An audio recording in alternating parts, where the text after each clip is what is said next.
नमस्कार साथियों, agriculture study points के इस यूट्यूब चैनल पर आपका हार्दिक स्वागत है। तो आज हम बात करेंगे soil erosion and it's control की। तो हम चर्चा करते हैं सबसे पहले इसका इंट्रोडक्शन, सॉइल इरोजन का इंट्रोडक्शन क्या है। तो हम बात करते हैं तो इसकी इंट्रोडक्शन की। तो इंट्रोडक्शन में है भूमि की ऊपरी सतह पर कृषि योग्य भूमि की 15 से 25 सेंटीमीटर परत की सॉइल कहते हैं। ठीक है, जो भूमि की ऊपरी सतह होती है उसकी जो कृषि योग्य भूमि होती है 15 से 25 सेंटीमीटर परत को सॉइल कहा जाता है। प्रतिवर्ष कुछ प्राकृतिक शक्तियों, मुख्य रूप से जल तथा वायु द्वारा जो सॉइल्स के पार्टिकल होते हैं वो एक जगह से दूसरी जगह पर बहकर चले जाते हैं या उड़कर चले जाते हैं, उसे सॉइल इरोजन कहते हैं। मतलब बात ये है कि जो सॉइल के पार्टिकल्स होते हैं वो किसी न किसी कारणवश जैसे वाइंड हो गया एंड वाटर, इसके द्वारा जो सॉइल के पार्टिकल होते हैं वो एक जगह से दूसरी जगह पर चले जाते हैं ना, उसे ही सॉइल इरोजन कहा जाता है। ठीक है, अब हम बात करते हैं केजेज ऑफ सॉइल इरोजन। जो सॉइल इरोजन के कारण क्या क्या हैं। अगर हम बात करें कारणों की, सॉइल इरोजन के 3 कारण हैं मुख्यतः। कौन कौन से? तो वाटर इरोजन हो गया, बाइंड इरोजन हो गया और ह्यूमन एक्टिविटीज़। वाटर इरोजन जो जल के द्वारा जो सॉइल का इरोजन होता है, क्षरण होता है, उसे वाटर इरोजन कहा जाता है। बाइंड हवा द्वारा जो सॉइल का इरोजन होता है उसे बाइंड इरोजन कहा जाता है। और ह्यूमन एक्टिविटी जो मानव क्रियाओं के द्वारा सॉइल का इरोजन होता है उसको हम ह्यूमन एक्टिविटीज़ के वो सॉइल इरोजन कहा जाता है। ठीक है, तो साथियों अब बात करेंगे हम जो अन्य फैक्टर हैं उनका, मतलब उन अन्य अदर कारण क्या क्या है जिसकी वजह से सॉइल का इरोजन होता है, मिट्टी का एक जगह से दूसरी जगह पर चली जाती है और मृदा का क्षरण होता है। तो ये अन्य कारण है मृदा के ऊपर की वनस्पति का प्रभाव। मतलब जो मृदा के ऊपर की वनस्पति होती है, पेड़ पौधे वगैरह, उनके जड़ों के पास से, मतलब बारिश वगैरह से जो हटकर सॉइल चली जाती है उसके द्वारा भी मृदा का क्षरण होता है। जंगलों को अनाधुंध कटाई, मतलब जो एक तो जो वृक्षों की कटाई कहते हैं, वनों की कटाई करना भी एक सॉइल इरोजन का कारण है। खेतों में पशुओं को अत्यधिक मात्रा में चराना, अगर खेतों में हम पशुओं को अत्यधिक मात्रा में चराएंगे तो उनके पैरों द्वारा मिट्टी खुद कर चली जाती है। यह भी कारण है, एक सॉइल इरोजन का कारण है। ठीक है, स्थानांतरित जूमिंग खेती, अगर जूमिंग खेती भी एक सॉइल इरोजन का कारण है। ठीक है, अनुसूचित कृषि पद्धति, अगर हम अनुसूचित मतलब बिना जानकारी के कोई कृषि करेंगे, अगर अनुसूचित कृषि, तो वो भी एक सॉइल इरोजन का कारण है। और हम अब बात करते हैं हम जो सॉइल इरोजन के टाइप्स कौन कौन से होते हैं। ठीक है, मेनली सॉइल इरोजन के 2 टाइप्स होते हैं। एक तो जियोलॉजिकल या नेचुरल बोल देते हैं, इसको नॉर्मल इरोजन कहा जाता है, एक नंबर तो हो गया। ठीक है, और दूसरा होता है एसिलेटेड सॉइल इरोजन। ठीक है, 2 प्रकार के इरोजन होते हैं। अगर हम बात करें नेचुरल इरोजन की, नॉर्मल इरोजन होता है ये नेचुरल होता है, मतलब प्राकृतिक रूप से होता है। ठीक है, इसमें कोई मानव वगैरह कोई रोल नहीं होता है इसमें, नेचुरल इरोजन में। इसके अंतर्गत मानव वगैरह का कोई रोल नहीं होता है।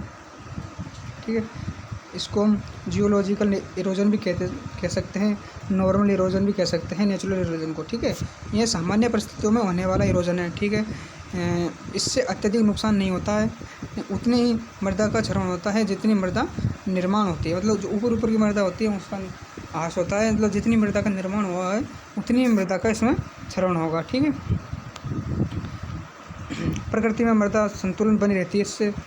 यह एक धीमी प्रक्रिया है और सॉइल क्लाइमेट जो वनस्पति इसके फैक्टर है, सॉइल क्लाइमेट वगैरह, जलवायु वगैरह इसके फैक्टर है। ठीक है, अब हम बात करते हैं दूसरा है जो एसिलरेटेड सॉइल इरोजन। ये सबसे हानिकारक प्रक्रिया है। इसमें 6 स्टेज होती है जो सॉइल इरोजन करती है।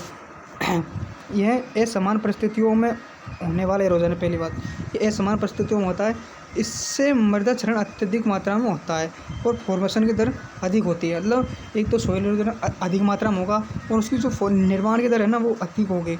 मृदा का संतुलन असमान हो जाता है। यह मृदा का संतुलन असमान हो जाता है। यह स्थिति होने वाली प्रोसेस है, मतलब तीव्रता से होने वाली प्रोसेस है, मतलब जल्दी होती है।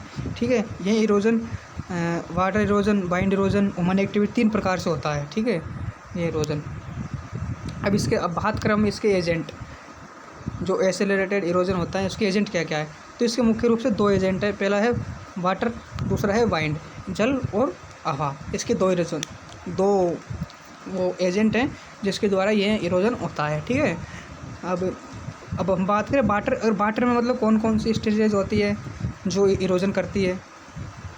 अब हम बात करें वाटर के अंदर 6 स्टेजेज है जो सोइल का इरोजन करती है। फर्स्ट है रेन ड्रॉप्स, सेकंड है सीट इरोजन, फिर थर्ड है सोइल रिल इरोजन, और 4 नंबर है गुली इरोजन, और 5 नंबर स्ट्रीम इरोजन, और 6 नंबर है स्लिप इरोजन, ठीक है।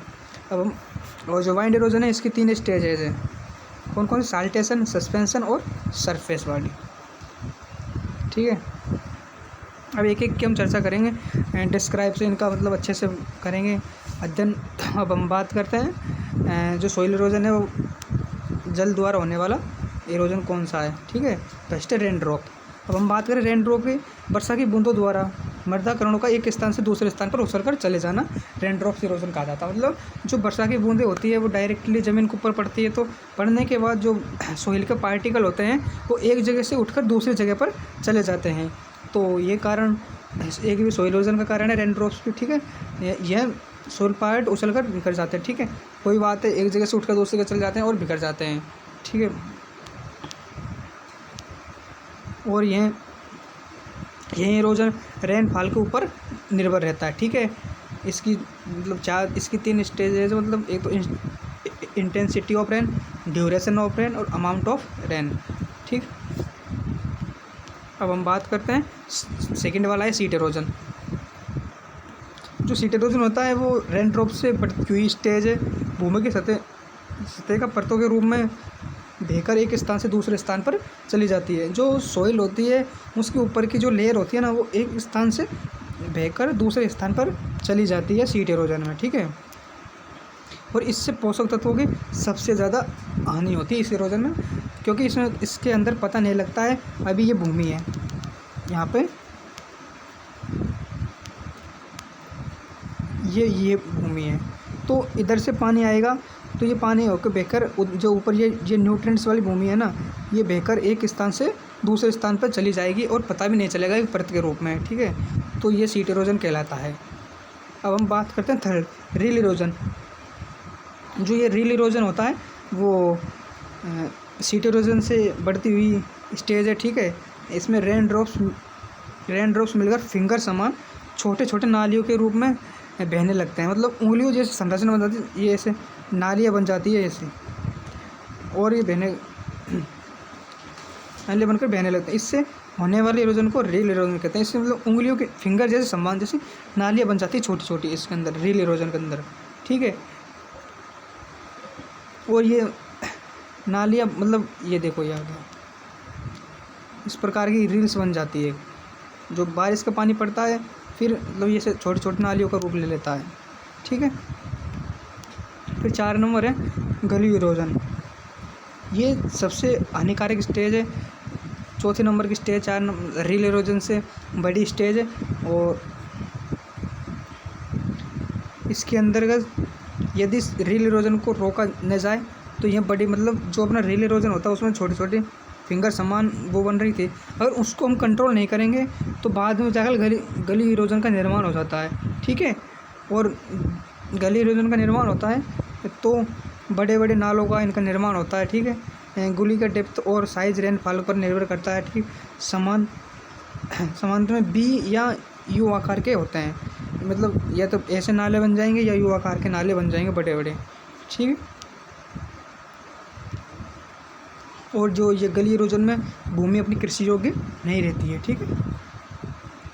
अब हम बात करें स्टेजेस ऑफ गलीज इरोजन, मतलब जो गली इरोजन होता है अपना उसकी कौन कौन सी स्टेजेज है, कौन कौन सी वो है। इसकी जो स्टेजेस है वो फर्स्ट स्टेज है फॉर्मेशन ऑफ गलीज, मतलब गलीज का निर्माण कैसे होता है। मतलब कैचमेंट एरिया से जो वर्षा का जल बहकर छोटे छोटे रील्स बनाता है। छोटे से रील्स मतलब जो बताया था ना वो फिंगर समान मूल्य बना लेता है, छोटे छोटे नालिया के रूप में निर्माण होता है, उसे रील्स कहते हैं, छोटे छोटे नाले। ये रील्स मिलकर एक गुली का निर्माण करते हैं। ये रील्स मिलकर जो ये छोटी छोटी नालियाँ अगर हम कंट्रोल नहीं करेंगे तो ये नालियाँ बढ़ते बढ़ते एक बड़े नाले का रूप धारण कर लेगी। ऊँचे ऊँचे स्थान से नीचे ढाल की ओर होता है। मतलब ये ऊपर से पानी आएगा छोटे छोटे उसमें नालियों में, तो ये ऊपर से पानी अगर स्पीड से आएगा तो ये बड़े नालों का रूप ऑटोमेटिकली ले लेगा, ठीक है। पर सेकंड स्टेज है development of stage. Development of stage, इस स्टेज में गुली आयताकार लेना स्टार्ट कर देती है, मतलब आयना लेना स्टार्ट कर देती है, मतलब अपने रूपरेखा तैयार कर देती है, ठीक है। बी आकार या यू शेप की होती है, दो शेप होती है इसकी, बी या यू, ठीक है। डेप्थ और जो इसकी गहराई और चौड़ाई होती है वो ऑटोमेटिकली बढ़ने लगती है, इसमें कैचमेंट एरिया से विस्तृत होने लगता है और सी ओरिजिन को प्रभावित करता है। जो अपने जो संस्तर होते हैं ना उसमें सी संस्तर को ये प्रभावित करता है गली इरोजन, ठीक है। और इसके थर्ड स्टेज है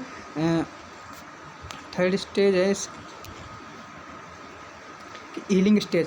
गली के आसपास वेजिटेशन होने लगता है हाई एरिया से मृदा लो एरिया ट्रोफोग्राफी एरिया में आकर जम जाती है।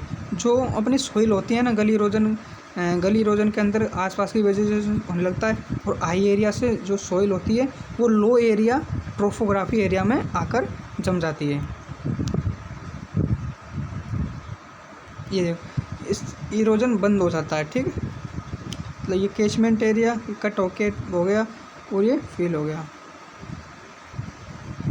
कट और फिल, ठीक है। यहाँ से कटती है भूमि और यहाँ के नीचे आके जमा हो जाती है। इसकी फोर्थ स्टेज है सिविलाइजेशन स्टेज। इसमें स्थायी रूप से स्थायी आकार तथा इसके किनारों पर बीड और अर्स उग जाते हैं, ठीक। शेड उग जाते हैं, झाड़ियाँ वगैरह उग जाती है, ठीक है। और वेस्टर्न साइज़ के आकार पर हम बात करें तो गड्ढों इसको छोड़ो, इतना ज़्यादा ज्ञान नहीं होता, ठीक है। अब हम आज के लिए इतना ही। अब कल हम बात करेंगे इसके मतलब बेस्ड ऑन साइज़ के आधार पर जो स्टेजेस जो अपनी गली इरोजन है उसकी बात करेंगे, ठीक है। आई होप आपको ये क्लास समझ में आई होगी। अगर वीडियो अच्छी लगे तो वीडियो को लाइक करें, चैनल को सब्सक्राइब करें। Thank you.